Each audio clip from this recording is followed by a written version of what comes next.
선선한 간센바사님께서 모든 중생들을 보살펴 주시듯이 저희들 또한 살아있는 모든 분이 행복이 있고 평화가 있고 안락이 있게 하겠습니다.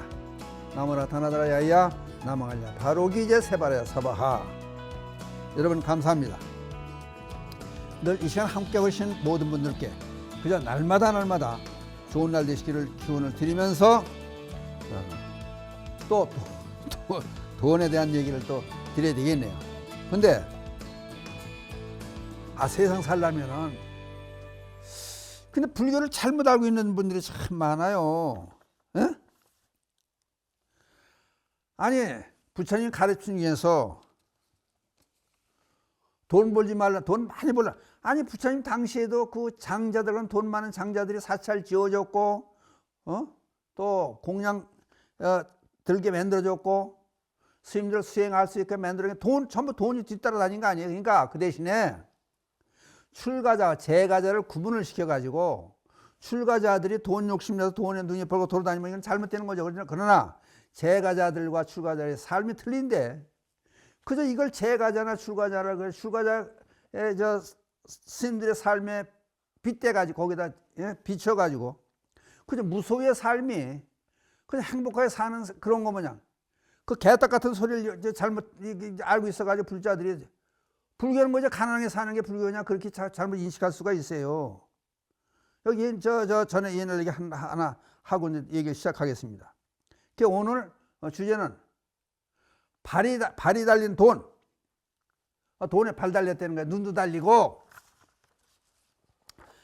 그런 말이 있더라고요. 뭐니 해도 뭐니가 최고고, 뭐니 해도 뭐니가 최고고, 돌고 돌아다니는 게 돈이다.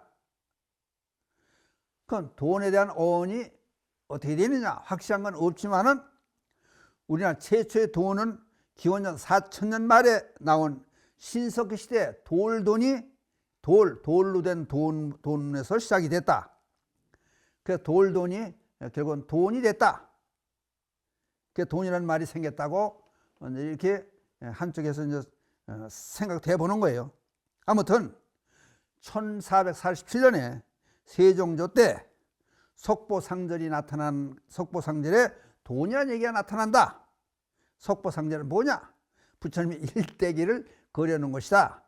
거기에 돈이라는 얘기가 나오기 시작한다. 그러니까 돈에 관한 얘기를 안 할 수가 없지 않느냐. 이제 그 얘기가 되는 거예요.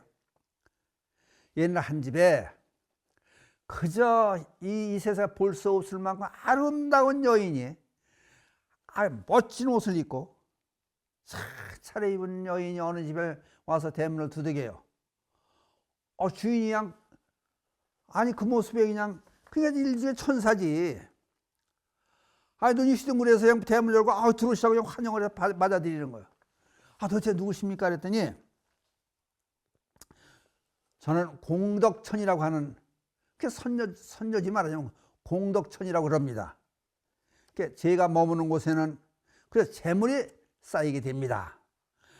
그러니까 아니 생긴 모습도 그렇지만은 하는 말까지 기가 막히잖아요. 제가 머무는 곳에는 재물이 쌓이게 됩니다. 얼마나 반가워서 그저 어서 들어오십시오 하고 그냥 안내가지고 걷는 방에다 앉혀놓고 향도 갖다 놓고 꽃도 대접하고 아주 대접을 잘 하고 있어요. 그 기분이 좋아가지고 어쩔 줄 모르고 있는데 대문을 두드리는 소리가 나. 이제 밖으로 또 나가봤어요. 그랬더니 아주 험상궂게 못생긴 여자가 그냥 떼국물이 찌르르 흐르는 그런 여자가 서 있어가지고 들어가자고 그러는 거예요. 아니 남의 집에 왜 들어오려고 그러냐고 소리 막 질러. 그랬더니 도대체 당신은 누구냐 했더니 나는 흑암천이라고 그러는데 흑암천이라고 그러는데 이것도 이제 한세기에서 온 선녀지 말하자면 흑암천이라고 하는데 내가 머무는 곳에는 재물이 쑥쑥 빠져나간다고요. 돈이 빠져나가는 역할을 해주는 게 접니다. 나 좀 들어갑시다 그랬더니 아니 이 여자가 미쳤나 그래 대문을 잠궈 못 들어가게 했더니 그냥 막 대문을 밀어제키면서 그런 얘기를 해요. 저 안에 있는 공덕천이라고 하는 사람은 여인은 바로 내 언니인데 저 언니와 나는 함께 있어야 됩니다. 나를 내쫓으면은 언니도 자동적으로 나오게 돼 있다. 우리는 둘이 항상 같이 있게 돼 있다. 요런 얘기를 해요. 확인을 해봐야 할 거 아니야? 그 이제 엉뚱한 소리 하는 것 같아서 들어가서 물어봐서 공덕천이라는 아름다운 여인에게 가서 물어봤어요. 주인 남자가. 그랬더니 제 동생과 저는 함께 있어야 됩니다. 저를 사랑하고 싶은 마음이 있으면은 내 여동생도 내 동생도 같이 사랑을 해야 됩니다. 그런 얘기가 나와요. 그게 무슨 의미가 있는 거예요, 이게? 돈이라고 하는 것은 어떻게 해야 된다고요? 재물이 들어오는 것도 중요하지만 쓰는 것도 중요하다. 그게 써야 된다는 거, 돈은 써야 된다는 거예요. 그게 돌고 돌아야 된다는 거예요. 그게 돈이 한 군데 있으면 썩는다는 거예요. 물로 비유를 하잖아요. 걸음에 인분에 비유를 하잖아요, 돈을. 한 군데 놔두면 어떻게 돼요? 썩고 냄새나고 벌레가 끼고 악취가 나고 그런다는 거 아니에요. 그러니까 돈은 써야 된다. 그러니까 돈이 발이 달리고 눈이 달렸다. 그러는 거예요.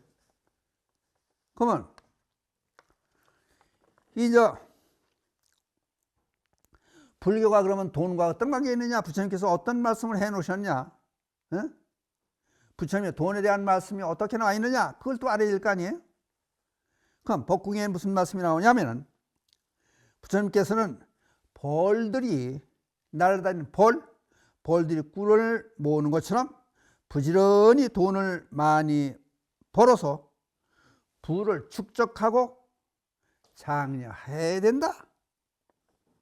그 다음 금색 왕경에서는 어떤 말씀을 해놓고 계시냐? 어떤 법을 괴로움이라 하느냐? 이른바 빈궁이다. 빈궁이 뭐야? 가난한 것을 얘기하는 거냐? 빈궁이다. 어떤 괴로움이 가장 크겠는가? 이른바 빈궁한 괴로움이다. 가난의 괴로움이다. 죽는 괴로움과 가난한 괴로움 두 가지가 모두 다름이 없으나 차라리 죽는 괴로움을 받을지언정 빈궁하게 살지 않아야 된다. 이 말씀 들어보면 정신 번쩍 나지 않습니까? 죽는 거 고통이라고 그래요. 최고 고통이라고 그러지만 가난하게 사는 것은 더한 고통이다. 그러면 가난하게 살지 말아라. 이 얘기 되는 거예요. 부처님께서 하신 말씀이. 그 다음 법궁에 또 이런 말씀이 나와요. 젊어서 재산을 모으지 못하면 빈 연못을 속절없이 지키는 늙은 따오기처럼 쓸쓸히 죽는다. 요것도 한번 기억해 두셔야 돼요. 그러니까 열심히 일하고 재산을 모으라는 거예요. 그 다음에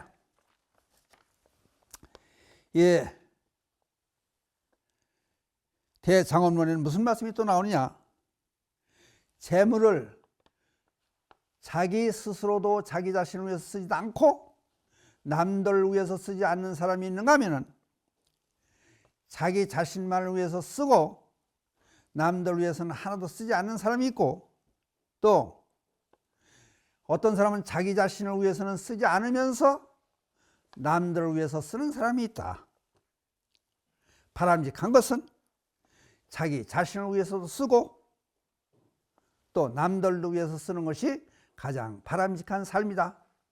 돈을 어떻게 관리해야 되느냐, 그 얘기 되는 거예요.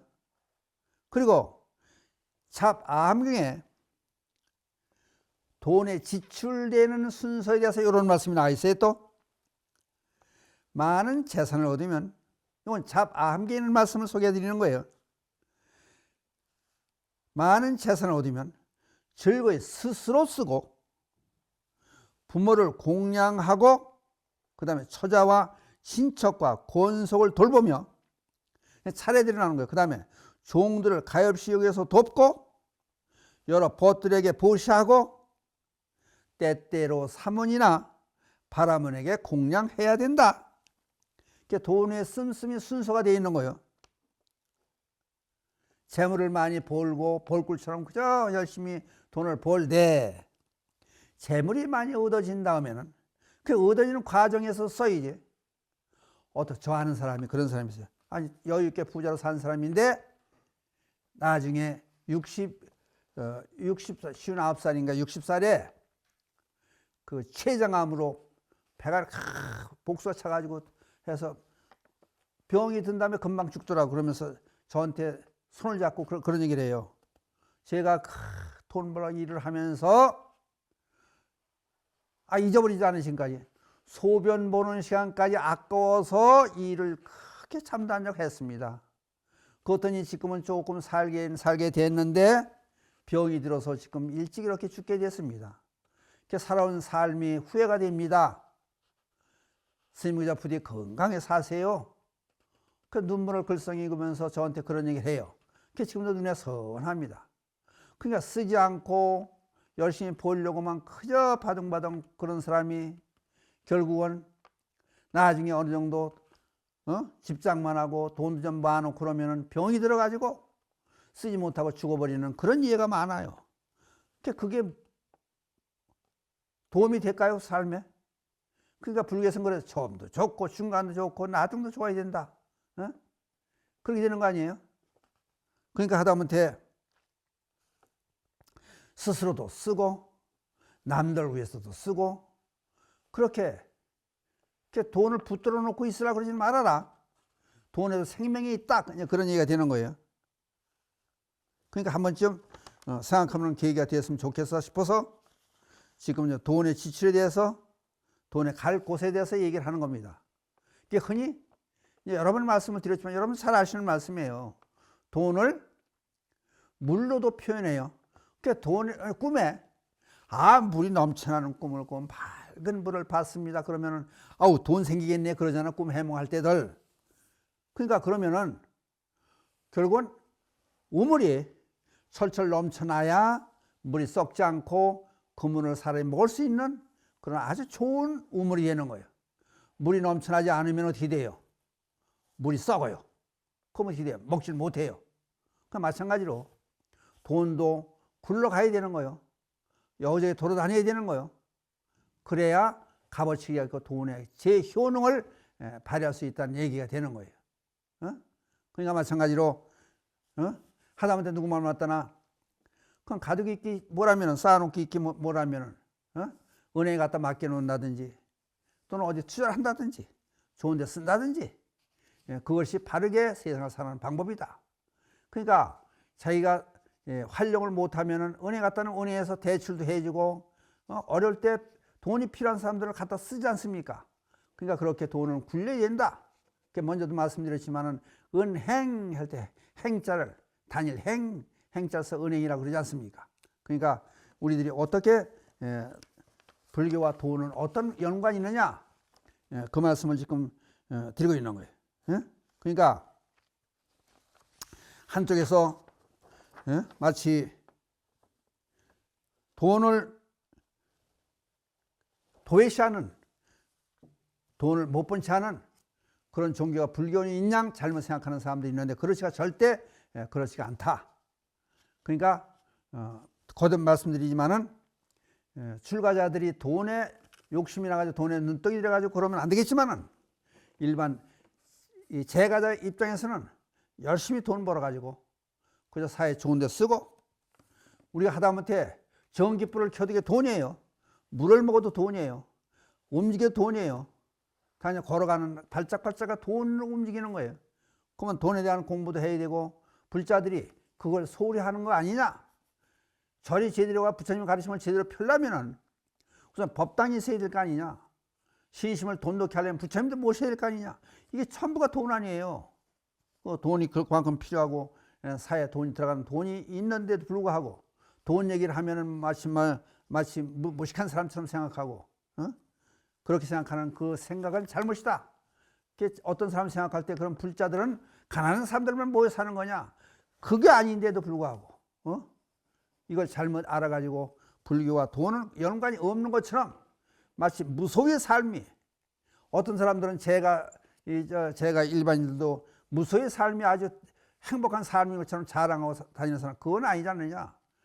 그러니까 막 인류 부자들 전 세계 그 기부를 많이 하는 부자들은 자기를 위해서는 많이 안 쓰지만은 다른 사람을 위해서는 그 본 돈을 아깝지 않게 내놓는 이유는 모든 사람들이 같이 더불어서 자기가 부자가 되는데 기여한 사람들이 주변에는 모든 사람들 아니에요.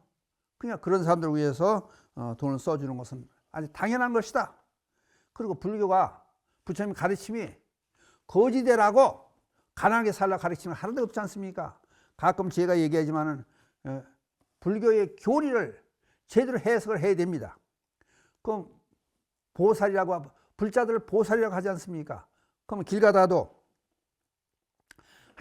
여러분 보살님 하고 소리를 한번 질러보세요. 많은 사람들이 불자들은 전부 고개 돌리고 쳐다보지 않습니까? 그럼 보살의 당체가 뭡니까? 보살은 어떤 사람을 보살이라 합니까? 자리 이타는 사람, 자기도 이렇게 하지만 다른 사람도 이렇게 할 수 있는 사회 기여할 수 있는 함께 사는 세상에 베풀고 더불어 살아갈 수 있는 사람. 그리고 불교에서 부처님 가르침에서 보살이 지켜야 할 덕행 수행 덕목의 제일 중요한 것은 뭡니까? 육바람이라니. 보시지계 인욕 선정 그 6가지 쭉 그걸 분석을 해보면은 보시는 것들이 재보시가 되고 또 무예시하고 지계는 계를 지키는 것은 무예시를 실천할 수 있는 무예시 어려운 처해 있는 사람을 도와줄 수 있는 그런 선행을 베풀 수 있는 행위 그게 무예시 아닙니까?